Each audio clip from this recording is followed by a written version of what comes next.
جی جی اچھا، میرا اگلا سوال ہے حسن بھائی، حضور نبی کریم صلی اللہ علیہ وآلہ وسلم نے دعوت ذوالعشیرہ سے حضرت علی کرم اللہ وجہ الکریم کو اپنا جانشین کہنا شروع کیا، ہوں، ٹھیک ہے جی، جی اور اس کا واضح اعلان 18 ذی الحجہ غدیر خم والے دن اعلان فرمایا، ہوں، اوکے ٹھیک ہے۔ حضور نبی کریم صلی اللہ علیہ وسلم نے امام علی علیہ السلام نسب کے ذریعے امام ہیں، اتنا امپورٹنٹ مسئلہ حضور نبی کریم صلی اللہ علیہ وسلم نے 23 سال تبلیغ کی، تو انہوں نے اپنی زندگی میں حیات مبارکہ میں جیسے تمام باقی فرامین حضرت امام حسن حسین علیہ سنتوں کے سردار قرار دیا، سیدہ کو جنت خاتون جنت قرار دیا، باقی تمام اہل بیت کو سارے قرار دیا، تو اتنا بڑا امامت کا مسئلہ جو بعد میں آپ صلی اللہ علیہ وسلم کو بھی یہ ڈیفینیٹلی اللہ کے حکم سے پتہ تھا کہ بعد میں امت تقسیم ہو جائے گی، امامت کے اوپر یا خلافت کے اوپر جھگڑے ہوں گے، تو اتنا امپورٹنٹ میٹر جو ہے آپ صلی اللہ علیہ وسلم نے اپنی حیات مبارکہ میں کھل کے واضح طور پر اللہ کے حکم سے ڈیفینیٹلی وہ، کیونکہ ہوائے نفسی تو کچھ فرماتے نہیں تھے، تو انہوں نے کھل کے اپنی زندگی میں کیوں نہیں فرمایا؟ یہ میری ذاتی الجھن ہے، ہو سکتا ہے جی سوال ہو۔ دیکھیں آپ ایک بات کو یاد رکھیے کہ نبی کریم صلی اللہ علیہ وآلہ وسلم نے کیا کام کیا ہے، کیا کام صلی اللہ نہیں علیہ کیا ہے، وسلم ہاں صلی اللہ علیہ وسلم وہ کوئی غلط کام نہیں کر سکتے، وہ کوئی کام غلط نہیں کر سکتے، بالخصوص وہ بات جو بالکل کھلم کھلا غلط ہے، جو بالکل کھلم کھلا غلط ہے، اس میں کمزوری ہے، اس عقل کے خلاف ہے، یعنی کوئی عاقل کام آدمی یہ کام نہیں کر سکتا تو وہ کام نہیں کر سکتے، ٹھیک ہے نا۔ جانشینی رسول پاک صلی اللہ علیہ وآلہ وسلم کی جو ہے وہ نہایت ہی اہم ہے،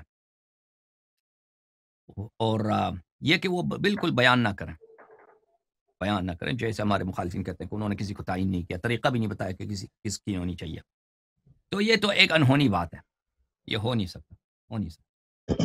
اب انہوں نے بیان کیا ہے تو لازمی طور پہ بیان کیا ہے، اگر دعوت ذی العشیر میں بھی بیان کیا، غدیر خم میں بھی بیان کیا ہے، تو ان پر تو اللہ کی جانب سے یہ تو بات تو صریح ہے، اللہ کی جانب سے یہ تو واضح ہے کہ وہ واجب ہے کہ وہ بلاغ مبین کر دیں، اتمام حجت کر دیں۔ نبی اسی لیے آتا ہے، اس لیے نہیں آتا، انبیاء اس لیے نہیں آئے کہ لوگوں کو مسلمان بنائیں، وہ ہمارے ہاتھ میں ہے۔ نبی صلی اللہ علیہ وسلم کسی کو مجبور نہیں کر سکتا کہ تم مسلمان ہو جاؤ، نبی صلی اللہ علیہ وسلم زیادہ سے زیادہ کسی کو گردن قلم کر دیں گے، گردن مار دیں، مسلمان نہیں ہوا تو گردن مار دیں گے، لیکن میں اپنے دل میں مسلمان نہیں ہوتا، جان بھی چلی جائے، یا میں مسلمان جان بچانے کے لیے مسلمان ہو جاتا ہوں، یہ نبی کے ہاتھ میں نہیں، یہ میرے ہاتھ میں ہے، اللہ نے مجھے اختیار دیا کہ میں ایمان لوں۔ نبی صلی اللہ علیہ وسلم کے ہاتھ میں جو ہے وہ ہے کہ وہ اچھی طرح سے بیان کریں، اچھی طرح سے ایکسپلین کر دیں کہ بھئی دین یہ ہے، معجزہ میرے پاس یہ اعجاز ہے، یہ معجزات ہیں، دیکھو تم، میں فراڈی جادوگر نہیں ہوں، اور اللہ نے مجھے ان احکام کے ساتھ بھیجا ہے۔ اب کوئی ایمان لاتا ہے تو اس کی مرضی، نہیں لاتا تو بھی اس کی اپنی سزا ہوگی۔ انا ہدیناہ السبیل اما شاکرا و اما کفورا، ہم نے راستہ دکھا دیا ہے، اب کوئی شاکر بنتا ہے کوئی کافر بنتا ہے، اس کا اپنی مرضی۔ اچھا، تو نبی کریم صلی اللہ علیہ وآلہ وسلم کے پہ واجب کیا ہے کہ وہ اچھی طرح سے بیان کرے، اب اس پہ وہ نہیں کر سکتے، اس پہ ان کی کوئی کوتاہی نہیں ہو سکتی کہ دین کے معاملے کو وہ بیان نہ کریں کہ بھئی وہ حجت تمام نہ کر دیں، ٹھیک ہے نا۔ تو بالخصوص وہ باتیں جن میں اسلام کا دوام اسی پہ ہے، جو اسلام کے لیے کلیدی حیثیت رکھتے ہیں، حیاتی حیثیت رکھتی ہیں، تو وہ امامت انہی مسائل میں سے۔ اچھا، اب یہ کہنا کہ نبی کریم صلی اللہ علیہ وسلم کو اس بات کو کافی طور پہ بیان نہیں کیا، مسئلہ امامت مانتے ہیں کہ نہایت ہی اہم ہے، سب اختلاف اسی پر ہے، ایک دو دفعہ بیان کیا، ذوالعشیرہ میں بیان کیا، غدیر خم میں بیان کیا، لیکن یہ کافی نہیں ہے، یہ کافی نہیں ہے، تو یہ ہو نہیں سکتا بھائی، یہ ہو نہیں سکتا کہ نبی کریم صلی اللہ علیہ وسلم نے کافی بیان نہیں کیا۔ اس کے لیے میں آپ کے لیے بات آپ کی خدمت میں عرض کروں، اور اس کی وجہ کیا ہے؟ دیکھیں،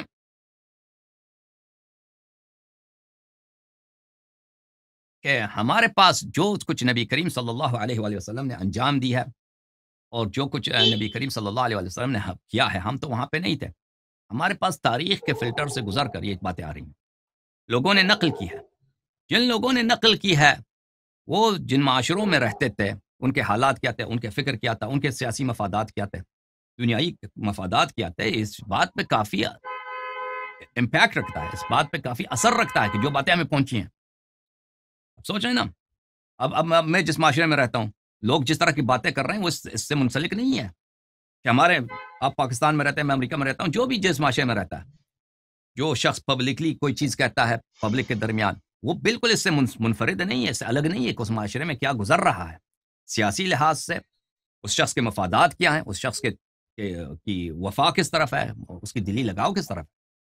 تو رسول پاک صلی اللہ علیہ وسلم نے کیا کیا ہے، کیا نہیں کیا ہے، ہم تو اس کے شاہد نہیں ہیں، ہم اس بات کے شاہد ہیں جو ہمیں پہنچی ہے، جو ہمیں پہنچی ہے رسول پاک صلی اللہ علیہ وسلم سے۔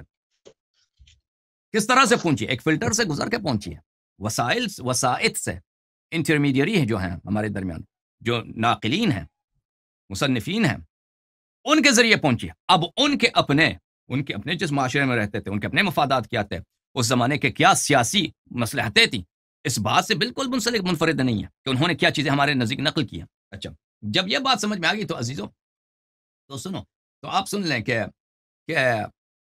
جس سب سے جو اہم مرحلہ ہے نقل حدیث کا، نقل تاریخ حدیث میں، ایک تو صحابہ کا دور ہے۔ صحابہ کے دور میں تو حدیث کی کوئی اہمیت تھی نہیں، کیونکہ وہ سب رسول پاک صلی اللہ علیہ وسلم کو دیکھ چکے تھے، وہ تو ان کو پتا تھا کہ پیغمبر صلی اللہ علیہ وسلم نے کیا فرمایا، وہ حدیث پھیلانے کی اتنے ایفرٹ نہیں کرتے تھے۔ ان کے بعد تابعین کا دور ہے، تابعین کا دور جو آتا ہے وہ بنی امیہ کا دور ہے عزیزوں، بنی امیہ کا دور ہے۔ بنی امیہ کون سا دور ہے؟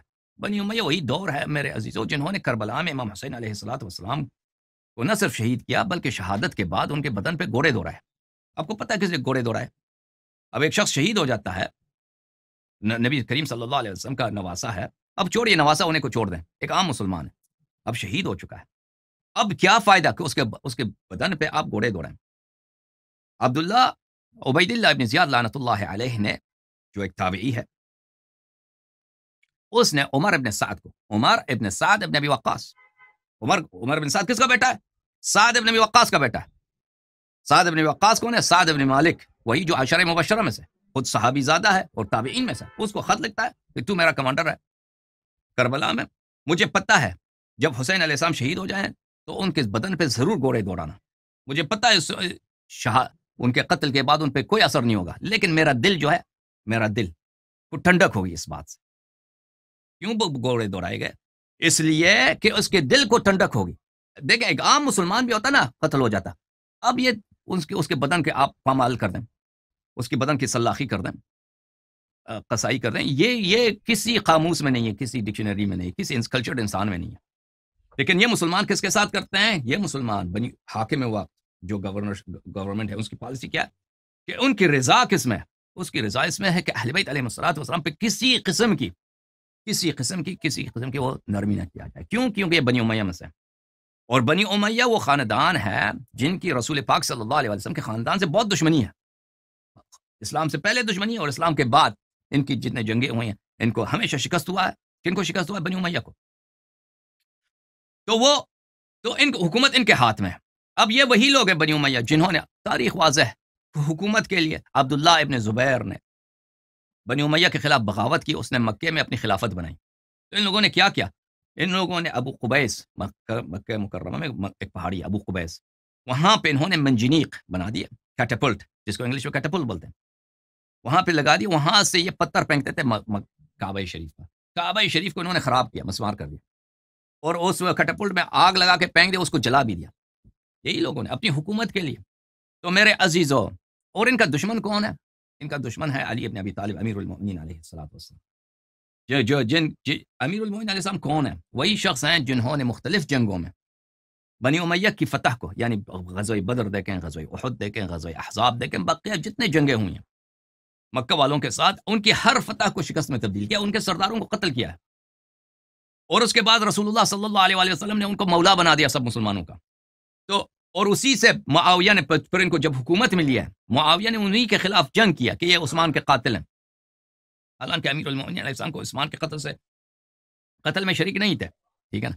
تو یہی لوگ جنہوں نے کعبہ جلائے، جتنے جرائم مدینہ والوں کے ساتھ کیا کہ ان لوگوں نے جنگ حرہ میں ان لوگوں نے مدینہ والوں کے ساتھ یہ کیا کہ ان کے عورتوں تک پہ تجاوز کر دی، ان کے کنواری عورتوں کو ریپ کر کے ہزاروں کے تعداد میں مدینہ میں مہاجرین انصار میں حرامزادے پیدا ہو گئے ریپ کی وجہ سے۔ اب اس دور میں حدیث کس فلٹر سے گزرا ہے عزیزو؟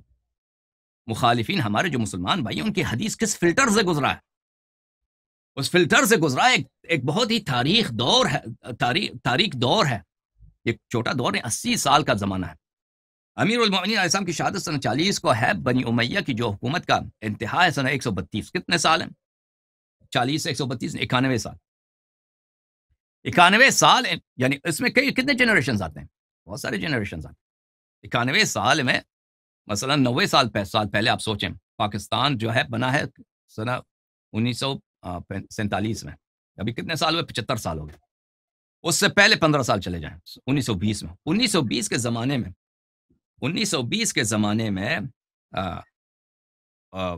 انڈیا میں کون لیڈر تھے؟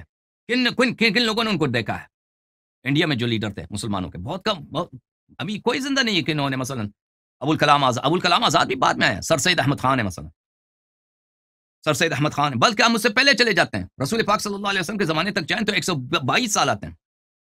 آج سے 122 سال کے زمانے آج تک دیکھیں کتنے 5-6 جنریشنز آتے ہیں 120 سال میں، 5-6 جنریشنز آتے ہیں، ہر 20 سال کے بعد دوسرا جنریشن آتا ہے، ٹھیک ہے نا؟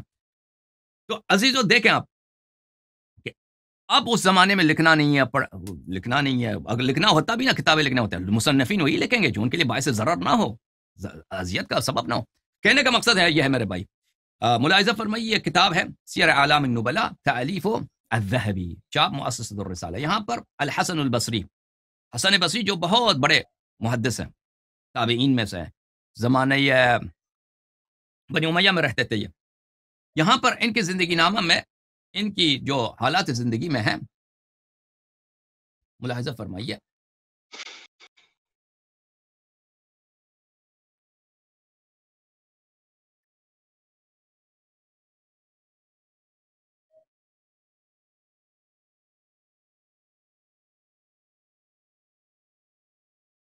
ان کے حالات زندگی میں ملاحظہ فرمائیے کہ ان کی کتنی تعریف ہے۔ قال محمد بن سعد بصری نے اپنے کتاب طبقات الکبریٰ وغیرہ میں لکھا ہے، کان الحسن جامعا عالما رفیعا فقیحا ثقتا حجتا مأمونا عابدا ناسکا کثیر العلم فصیحا جمیلا وسیما، وسیم یعنی خوبصورت۔ باقی الفاظ آپ جانتے ہیں، جامع، عالم، ثقہ، فقیح وغیرہ، ان کی ترجمہ کرنے کی ضرورت نہیں۔ اچھا، اس کے بعد ابو بردہ نے کہا، ما اشبہ، عوام ابن حوشب نے کہا، ما اشبہ الحسن الا بنبی، انبیاء کے اتنا بڑا عالم، انبیاء کے سے شواہد رکھتا ہے۔ اچھا، ما رأيت احدا اشبہ باصحاب محمد صلی اللہ علیہ وسلم منہ، کہا کہ یہ بالکل صحابہ سے شبیہ تر کوئی شخص اور ہی نہیں ہے حسن بصری کے خلاف۔ اس کے علاوہ کتنے اس کی تعریفات ہیں۔ اچھا، یہ شخص اپنے زمانے کا سب سے بڑا محدث ہے۔ اچھا، ملاحظہ فرمائیے،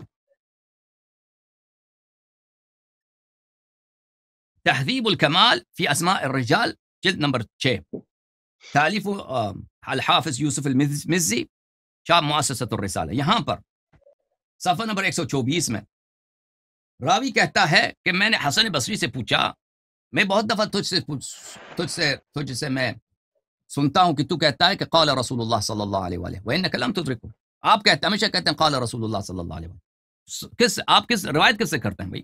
آپ تو صحابی تو نہیں ہیں، آپ روایت کرتے ہیں رسول پاک صلی اللہ علیہ وسلم سے ڈائریکٹلی، آپ تو ان کو دیکھا نہیں، آپ تو صحابی ہے نہیں، کن سے روایت کرتے ہیں؟ وہ صحابی کا نام کیوں نہیں لیتے؟ تو انہوں نے کہا کہ یا ابن اخی، اے میرے بھائی کے بتیجے، تم نے ایسا سوال کیا ہے کہ کسی اور نے نہیں سوال کیا، اور اگر ولولا منزلتک منی ما اخبرتک، اور اگر تو ایک پیارا اچھا آدمی نہ ہوتا میرے نزدیک، میری تجھ سے محبت نہ ہوتی تو میں جواب بھی نہ دیتا تیرا، کیونکہ جواب اتنا حساس ہے۔ انی فی زمان کما ترا، وکان فی عمل الحجاج، میں جس زمانے میں رہتا ہوں تو تجھے پتہ ہے کہ حالات کیسے ہیں، اور وہ حجاج ابن یوسف کا زمانہ تھا۔ کل شیء سمعتنی اقول قال رسول اللہ صلی اللہ علیہ وآلہ فهو عن علی بن ابی طالب، جو چیز میں کہہ دوں کہ یہ رسول پاک صلی اللہ علیہ وآلہ وسلم سے ہے تو وہ علی علیہ السلام سے، غیر انی فی زمان لا استطیع ان اذکر علیا، لیکن ہم اس زمانے میں رہتے ہیں کہ ہم علی علیہ السلام کا نام نہیں لے سکتے۔ میرے بھائی، یہ حسن بصری ہے، بخاری مسلم وغیرہ سب ان سے روایت کرتے ہیں، یہ بنی امیہ کا دور ہے۔ یہ کہتے ہیں مثلا وضو کا کوئی مسئلہ ہے، وضو کا مسئلہ ہے، تیمم کا مسئلہ ہے، مسجد میں داخل ہونے کا مسئلہ ہے، کوئی بھی مسئلہ ہے، امامت کو چھوڑیے، وہ جرأت نہیں، اپنے زمانے کا سب سے بڑا عالم جرأت نہیں کر سکتا، کہتا ہے کہ میں حدیث علی علیہ السلام سے نقل کرتا ہوں۔ جرأت نہیں کر سکتا یہ کہہ دے، جرأت نہیں کر سکتا کہ یہ کہہ دے کہ میں ان سے، تو آپ کہتے ہیں کہ وہ احادیث مثلا جو ان کی امامت پہ دلالت کرتی ہے، افضلیت پہ دلالت کرتی ہے، ابو بکر عمر کی خلافت کو باطل کر دیتی ہے، معاویہ کو کافر، وہ کیسے وہ نقل نہیں کرتا؟ یہ کیسے ہو سکتا ہے بھائی؟ اچھا میں آپ کی خدمت میں مزید عرض کروں کہ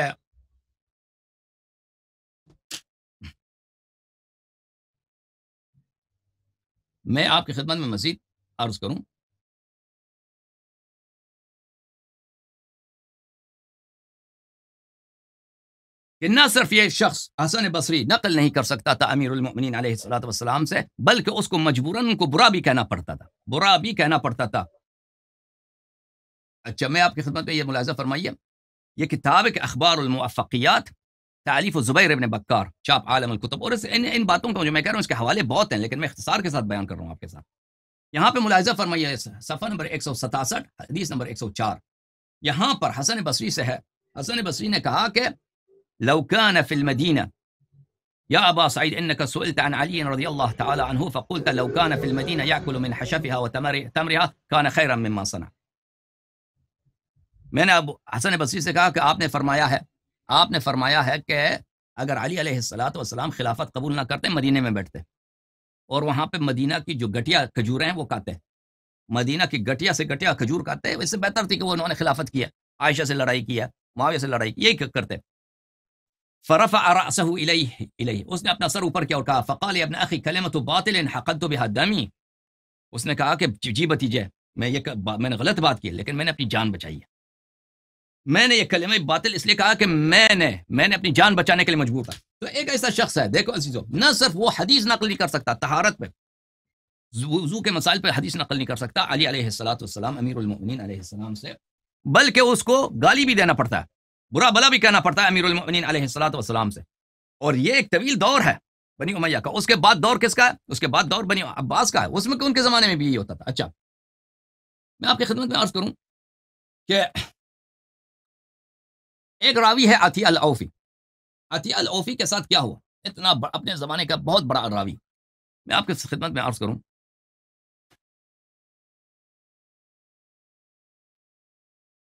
عطیہ العوفی بنی امیہ کے زمانے میں رہتا تھا، اور بہت سارے علماء نے اس کی توثیق کی ہے، مثلا تصحیح کی، اس کے احادیث کی، اس کے منفردات کی تصحیح کی ہے۔ ترمذی نے اپنی کتاب سنن ترمذی میں اس کے بہت سارے احادیث کی تصحیح کی ہے، اس کے منفردات کی تصحیح کی ہے۔ تو آدمی کیا ہے؟ آدمی ہے ثقہ۔ یحییٰ بن معین نے اس کی توثیق کی ہے۔ آپ کی خدمت میں عرض کروں، یہ کتاب ہے کتاب التاریخ دراستہ و ترتیب و تحقیق، کتاب تاریخ یحییٰ بن معین الجزء الثالث۔ یہاں پہ آپ کی خدمت میں آپ کو دکھا، یحییٰ بن معین بہت بڑا ہے، بخاری، مسلم یا احمد بن حنبل سب اس کے عیال ہیں، مختلف علوم میں، بالخصوص علم حدیث میں اور جرح تعدیل میں، یعنی اس پہ ڈیپینڈ کرتے ہیں۔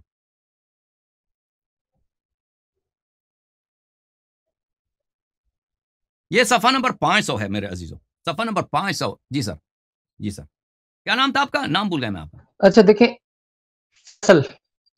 کیا نام؟ میرا نام فیصل ہے۔ فیصل صاحب، جی سر کیا کہنا چاہ رہے ہیں؟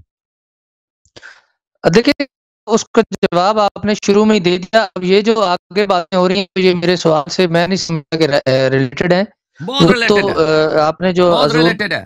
آپ پوچھ رہے ہیں نا کہ رسول پاک صلی اللہ علیہ وآلہ وسلم نے کیوں امامت امیر المومنین علیہ السلام کی مزید بیان نہیں کی نا؟ میں آپ کو بتا رہا ہوں کہ آپ کہاں سے کہہ رہے ہیں کہ مزید بیان نہیں کی؟ آپ خود تو وہاں نہیں ہیں، آپ خود پیغمبر صلی اللہ علیہ وسلم کے زمانے میں نہیں تھے، ہمیں جو پہنچا ہے ہم اس کی روح سے کہتے ہیں، ہم روایات کی روح سے کہتے ہیں جو ہمیں پہنچا ہے، جو ہمیں روایت ہمیں پہنچی ہیں، جن مصنفین کے تھرو، جن ناقلین کے تھرو، جن روات کے تھرو، ہمیں سمجھنا چاہیے کہ وہ کن حالات میں رہتے تھے، ان کی اپنی منفعت کیا تھی، ان وہاں پہ پولیٹیکل ایٹماسفیئر کیا تھا، ٹھیک ہے نا؟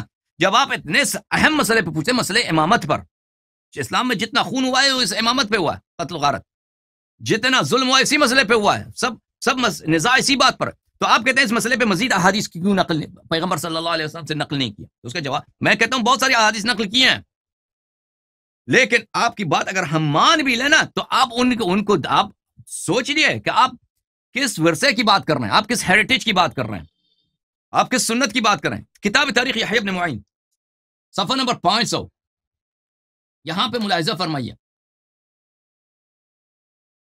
یہ جملہ نمبر 2446، یحییٰ ابن معین عطیہ العوفی سے کہا کہ اس کا نام ہے عطیہ الجدلی، قلت لیحییٰ کیف حدیث عطیہ، عطیہ کی حدیث کیسی ہے؟ قال صالح، اس کی حدیث صحیح ہے، اس کی حدیث میں کوئی اشکال نہیں۔ اچھا اب دیکھیے یہ عطیہ اس کے ساتھ بنی امیہ نے کیا کیا۔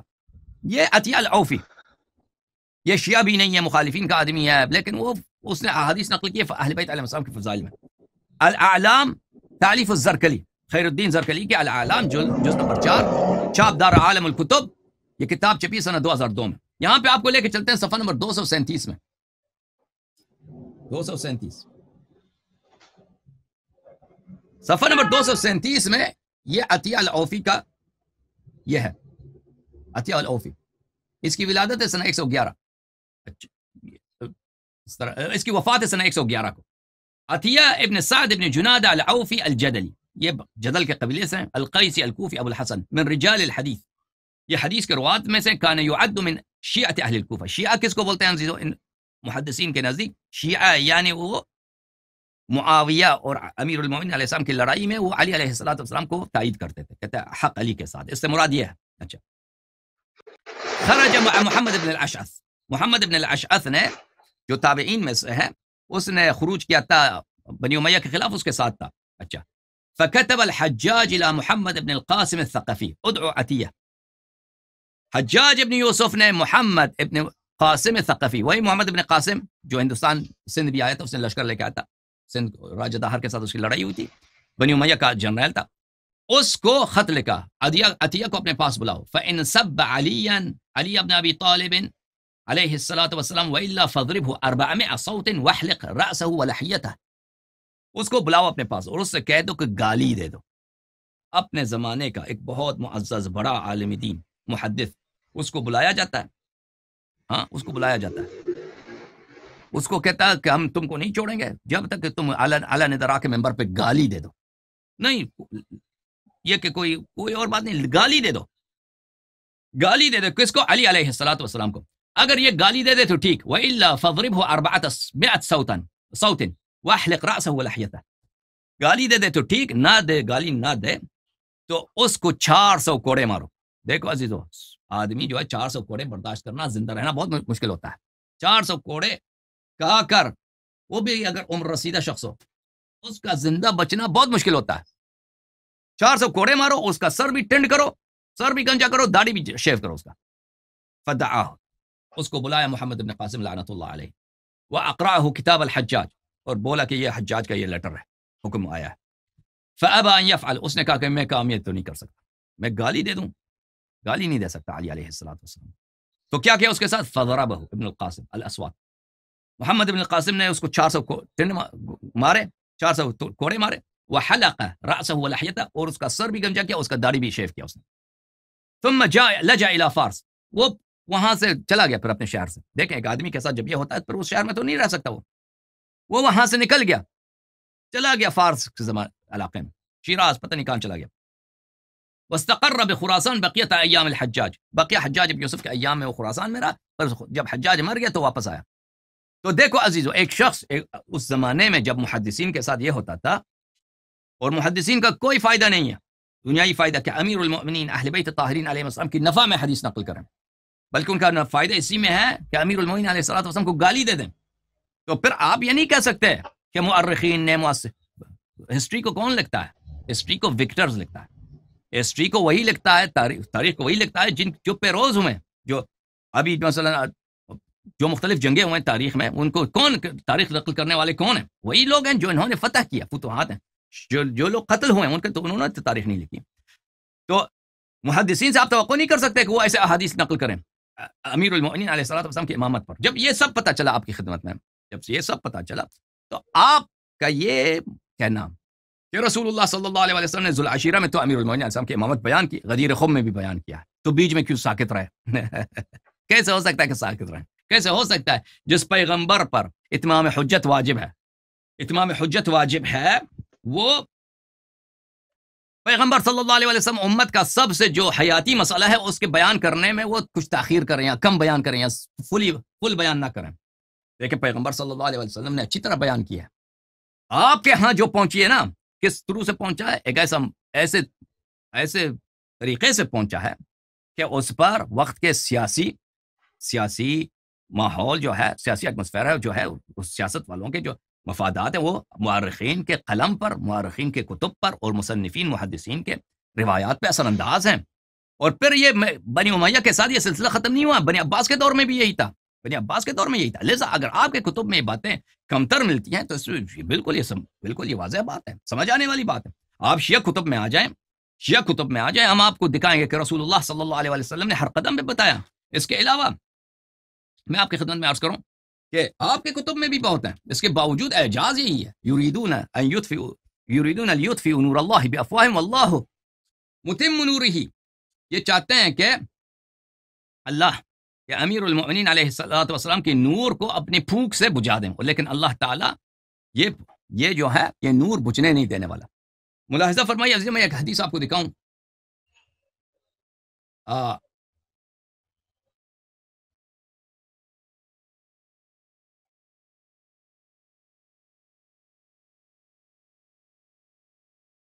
آپ کا پکچر ابھی آئے گا فیصل بھائی، میں نے فل پیج کیا تاکہ پورا صفحہ نظر آئے۔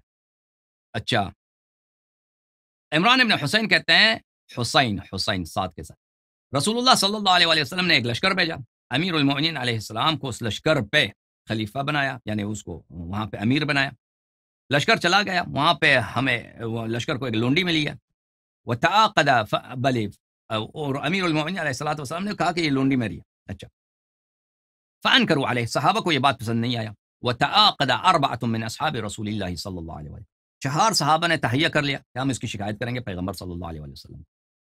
انہوں نے کہا کہ ہمیں ملاقات ہو جائے رسول پاک صلی اللہ علیہ وسلم سے، بتائیں گے کہ علی علیہ السلام نے غلط کام کیا ہے، اس مال پہ انہوں نے، لونڈی پہ جو ہے انہوں نے اپنا قبضہ کیا ہے۔ اچھا، وکان المسلمون اذا رجعوا من سفر بدأوا برسول اللہ صلی اللہ علیہ وسلم، مسلمان جب سفر سے آتے تھے پہلے پیغمبر صلی اللہ علیہ وسلم کے پاس جاتے تھے، فسلموا علیہ ثم انصرفوا الى رحالهم، پہلے سلام دیتے تھے پھر اپنے جو ان کا اپنا جو منزل تھا وہاں پہ چلے جاتے تھے۔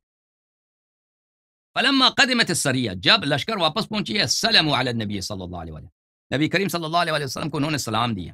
فقام احد الاربعہ، 4 صحابی نے جو آپس میں انہوں نے کیا کیا تھا، آپس میں تہیہ کیا تھا کہ ہم کیا کریں، شکایت کریں گے۔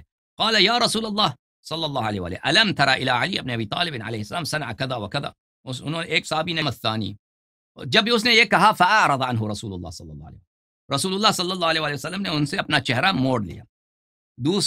ثم قام الثانی، پھر دوسرا کھڑا ہو گیا، اس نے بھی شکایت لگائی، رسول پاک صلی اللہ علیہ وسلم نے اپنا رخسار مبارک موڑ لیا۔ پھر تیسرا کھڑا ہو گیا، اس نے بھی تیسرے ہی کی طرح اس نے شکایت کیا، رسول پاک صلی اللہ علیہ وسلم فاعرض عنہ، انہوں نے بھی اعراض کیا، منہ پھیر لیا۔ ثم قام الرابع، چوتھا صحابی کھڑا ہو گیا، اس نے بھی شکایت کیا۔ فاقبل الیہ رسول اللہ صلی اللہ علیہ وآلہ والغضب یعرف فی وجہ، رسول پاک صلی اللہ علیہ وآلہ وسلم اس شخص کی طرف پھر گئے اور غضب ان کے چہرے پہ پیدا ہے۔ انہوں نے کیا فرمایا؟